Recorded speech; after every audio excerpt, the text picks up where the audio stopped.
We're passing through on our way to the beach, and we come past this beautiful big giant shipyard, and they're building these big boats. And of course, like I've told you guys, everything here in southern Chile is made out of wood.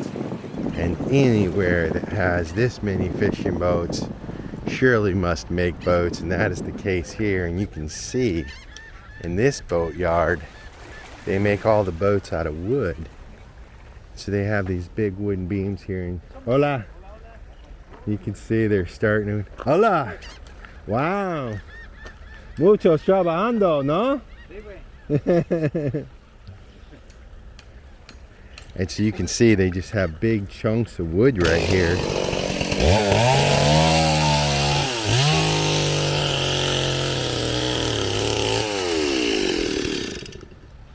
And yeah, they make the boats. They take the chainsaws and cut the pieces.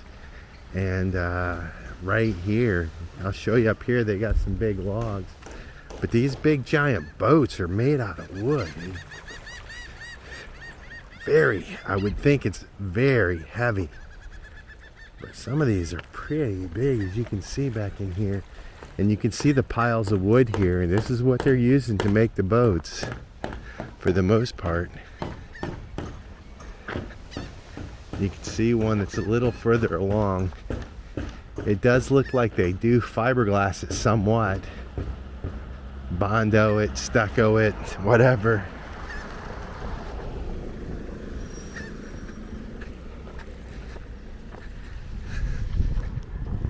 Here you can see some big slabs that they're cutting on for different pieces.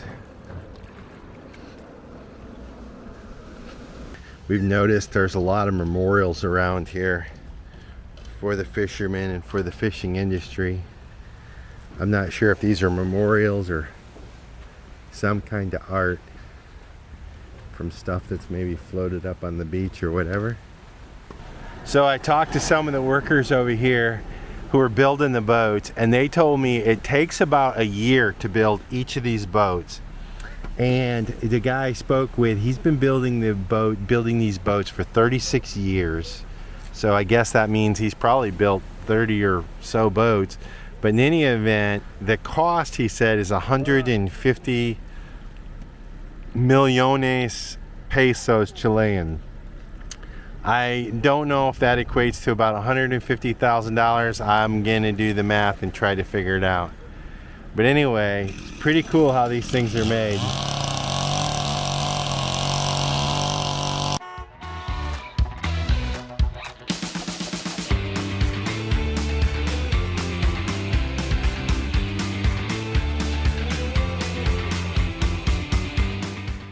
We had decided we were going to take you to this cool little place that was one of the original reasons we came to this town.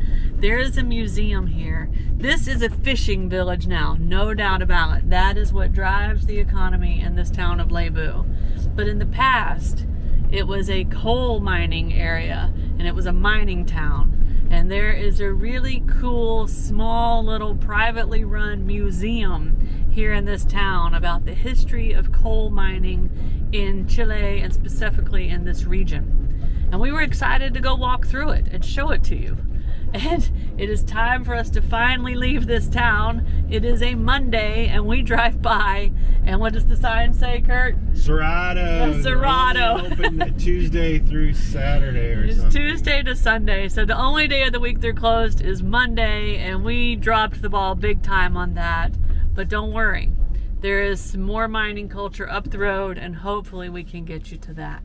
So we are headed out of this town. We are filled up with groceries. We are showered at the hostel again before we're leaving town. We're full of fuel. We're full of water. But we've got one more stop before we actually get back on the road. So let's go do that. It's the second reason we actually came to this town. And it's some caves. Let's go see them. We spent a lot of time on that shoreline over there. You can see the coal museum. You can see the boatyard. You can see the Boca Lebu sign. You can see the lighthouse. You can see the pier and the jetty. Up here is where we saw those sea lions. It's So I'm gonna try to sneak around on the beach on the back side and see if we can't get some close-ups. Since we can't go to the museum, there is a bunch of rubbish here. And it looks just kind of like flotsam and jetsam stuff that's just floated up from the rivers or whatever. Still, but look at this. Here's a big group of sea lions. Unfortunately, they're getting a little nervous about my presence. I'm gonna keep some distance, use the zoom camera. Hopefully I can get in before they run.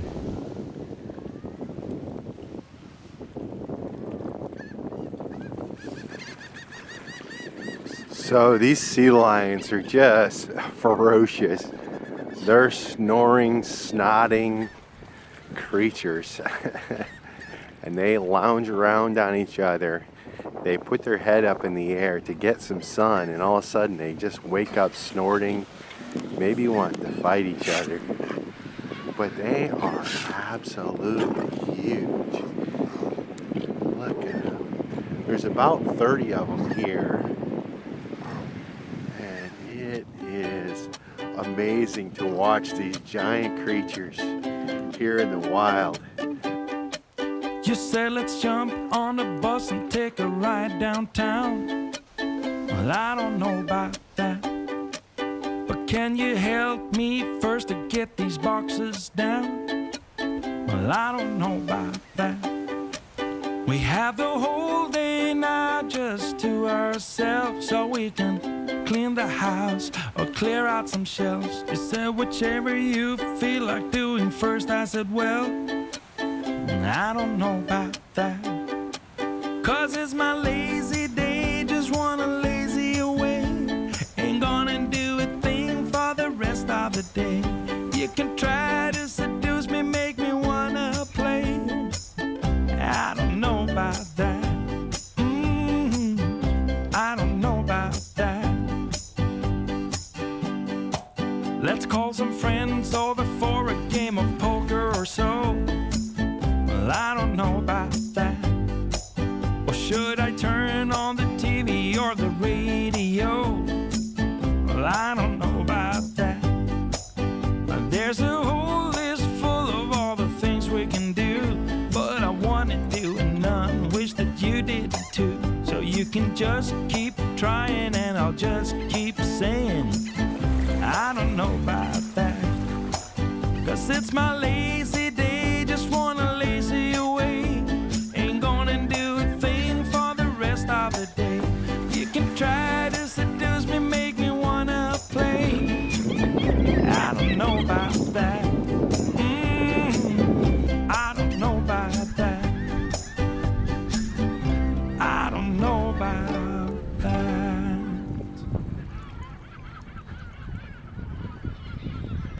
All right, that was definitely a fun 30 to 45 minutes here staring at these gorgeous sea lions and then chasing the seagulls. But we got some caves to get into, so let's go. All right, it is time to go see these caves.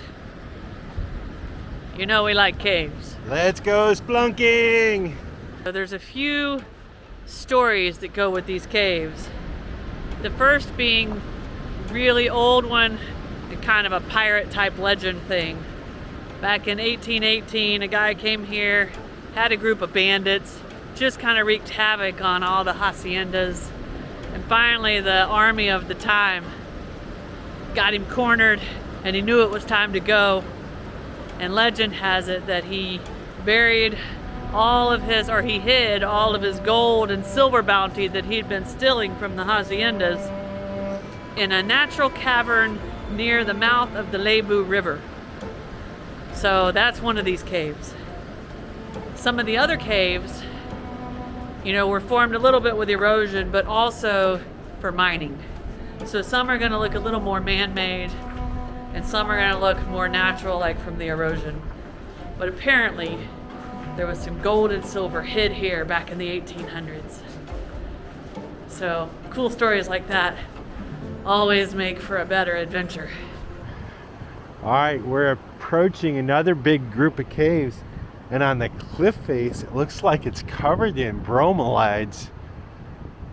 There's some sort of cacti or air plants, and they have red centers, some of them. Anyway, it looks pretty cool.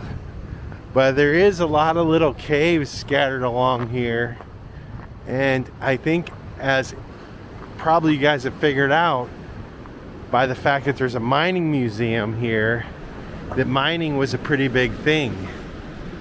So, although we didn't go to the museum, look at this. This is a big cave. Wow.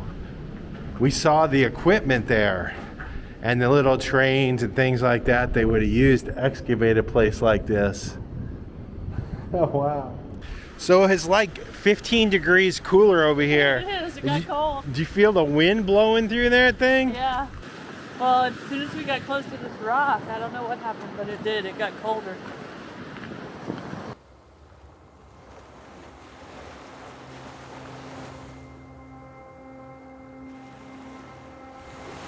Look at this.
So we've popped through the biggest cave, and towards the end it had this giant opening, and it was like this soft sandstone was just falling out. It kind of had some cool formations on it, and then all of a sudden we find ourselves out here walking on it, and it's like this whole hidden beach.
I had no idea. I thought it was just a couple of caves.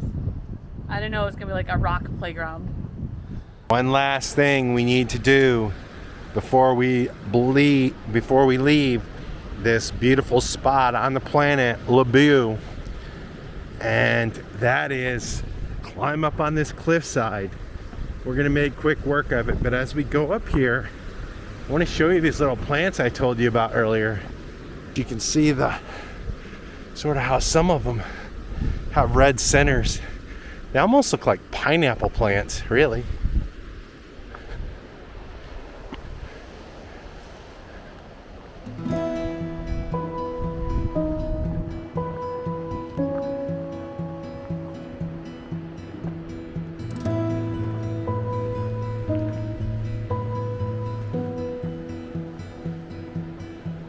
When these mountains seem so high, and I was buried without a line, you took my hand and you said, let's climb.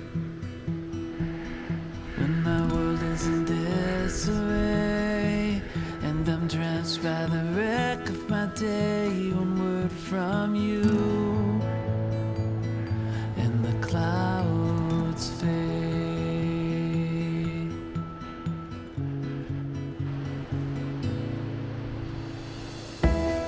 I would be lost without you, all alone in an endless sea. I would be lost without you, a castaway wandering. Oh, oh. When I waver in life's droughts and my air is all but out, you give me breath.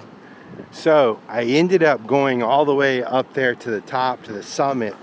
I came back down to a nice little vista, but then I circled back down around a different way and dropped off on the other side, that cool little secret beach over there. And then I came through that big long cave. I'd forgotten I hadn't passed through that. And now I'm back over here. Now Stowe said she was gonna go out and film these sandpipers running around down by the water's edge, chasing sand fleas. Let's see if she actually did it.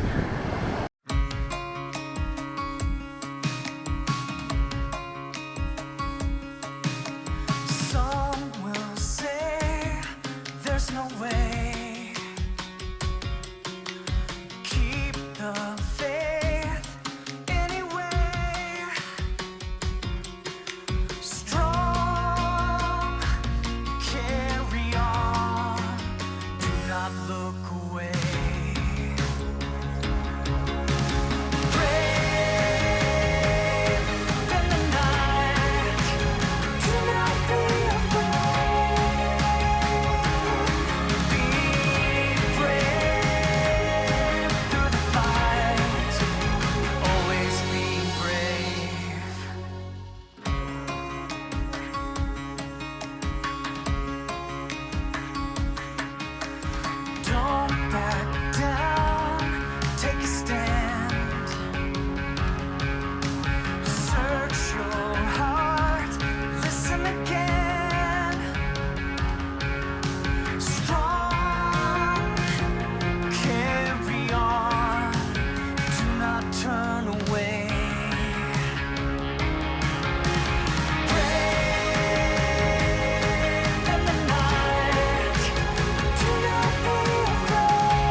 If you like this video, be sure to subscribe to our channel and hit that notification bell so you guys know when we put out new videos.